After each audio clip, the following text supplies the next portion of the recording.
Hi mga grateful hearts! Welcome back to Grateful Mom at 50, where we talk about life, faith, and finding joy kahit nasa gitna ng mga pagsubok.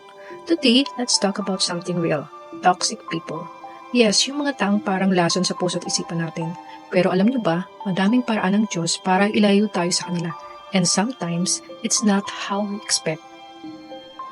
Minsan, iniisip natin, Lord, bakit kaya niya ako iniwan? Bakit bigla siyang lumayo? Akala ko okay kami.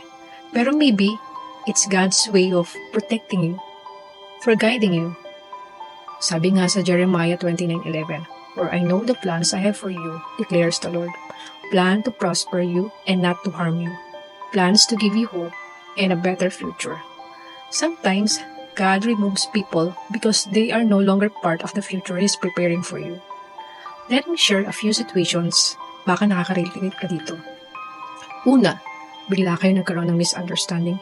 Hindi mo alam kung bakit. Wala namang mali. Pero after that, hindi na siya bumalik. God's way yan of cutting ties. Without drama, without explanation. Pangalawa, dati mabait siya. Pero ngayon, puro nega, puro galit, puro drama. Pero kahit toxic na, hirap ka pa rin lumayo. Kaya si Lord na mismo ang gumagawa ng paraan. Minsan, may ibang blessing na lang siyang pinapadala para may divert ang attention mo. That's protection disguised as redirection. Pangatlo, nagdasal ka ng peace, pero ang binigay ni Lord ay distance. At first, masakit. Pero later on, marirealize mo, peace comes in the form of letting go. So when someone walks away, when a relationship suddenly ends, or when a door closes without warning, huwag agad magalit. Huwag agad malungkot. Instead, pause and ask, Lord, is this your way of protecting me? Because He sees what you don't. He hears conversation you're not part of. He knows the hearts we cannot read. Kaya, sa mga nakikinig dyan, if you're going through heartache, if you're feeling confused or betrayed or pinagtaksilan ka, maybe it's not rejection.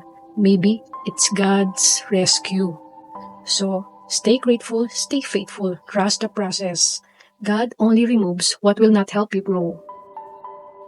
This is Grateful Mom at 50 reminding you you're not alone, you're not abandoned, you're being protected.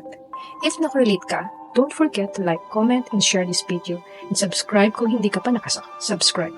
Remember, gratitude grows the heart. Kaya kahit may nawala, choose to be grateful. Dahil baka, yun pala ang sagot sa matagal mo ng dasal. See you on the next video. God bless!